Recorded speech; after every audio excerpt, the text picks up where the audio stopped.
So, what if the real fix for burnout has nothing to do with wellness apps or time management seminars? What if the solution comes from a completely unexpected playbook? Today, we're diving into how strategies from emerging markets can solve a massive crisis in sports administration and, teach all of us a pretty powerful lesson in resilience along the way. Okay, think about pretty much any local or even national sports team you can imagine. Who's actually handling the logistics, the mountains of paperwork, the compliance, all the coordination? It's usually not a team of paid staff. More often than not, it's the volunteer administrators. They are the passionate, completely unpaid backbone of small and medium sports federations all over the world. And right there, that's the problem. This passionate, unpaid engine room is burning out. It's grinding to a halt, and it's threatening the very sports they love. So the big question is, why are they breaking down? All right, first things first, let's take a closer look inside that unseen engine room and really understand the human side of this whole problem. It really boils down to a simple but super powerful idea from psychology called the job demands resources model. Just picture a scale.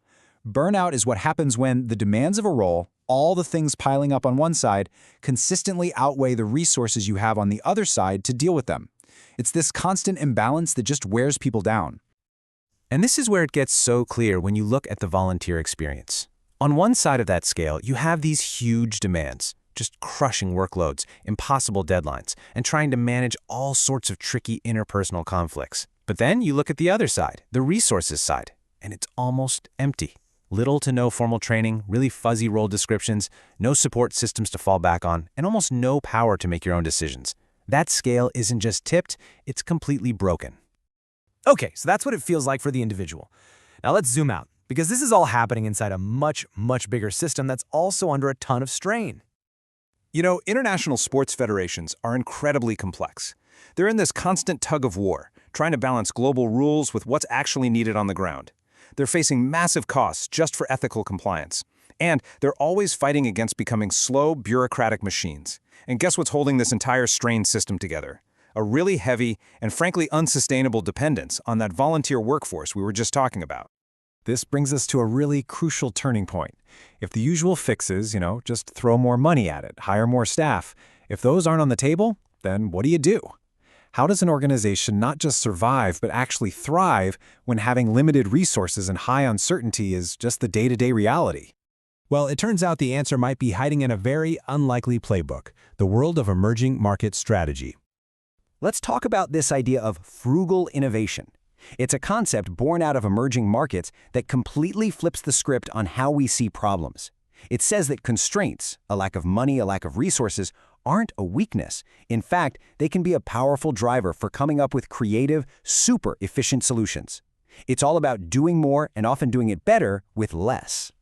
And this just nails the core idea. The constant instability and scarcity in emerging markets has basically forced businesses to become incredibly adaptive and resourceful. For them, instability isn't a crisis, it's normal. So they've built systems that expect it. And this is our unlikely playbook. So how do we actually connect these dots? What does a business strategy from halfway around the world have to do with a burned-out sports volunteer in, say, Ohio or Osaka? The parallel is actually stunning. It's almost a perfect one-to-one match.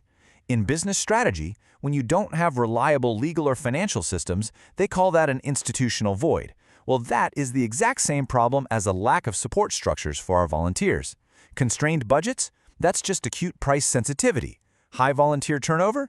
That's like navigating political and economic instability. It is literally the same problem, just wearing a different outfit.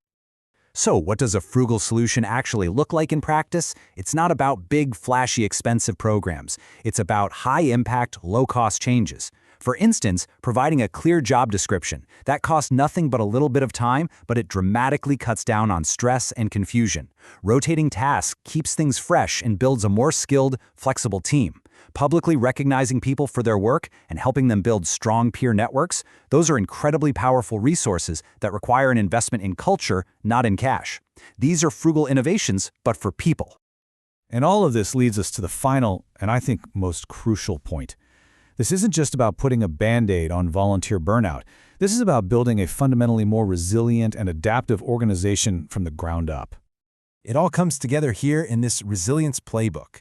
The main idea, Use your constraints to drive innovation. It's about learning how to blend those big, global standards with what actually works locally. And it really shows the power of synthesis, of taking an idea from one field, in this case business strategy, and using it to solve a completely different problem in human resources. And that's really the ultimate takeaway, isn't it? True resilience doesn't come from having the most money or the strictest rules. It comes from the ability to adapt, to innovate within your limits, and to find brilliant solutions in the most unexpected places. So, it leaves us with a question to chew on. The solution for sports governance came from emerging markets. So for the complex challenges that you're facing in your work, your community, what unlikely playbook is just sitting there waiting to be discovered?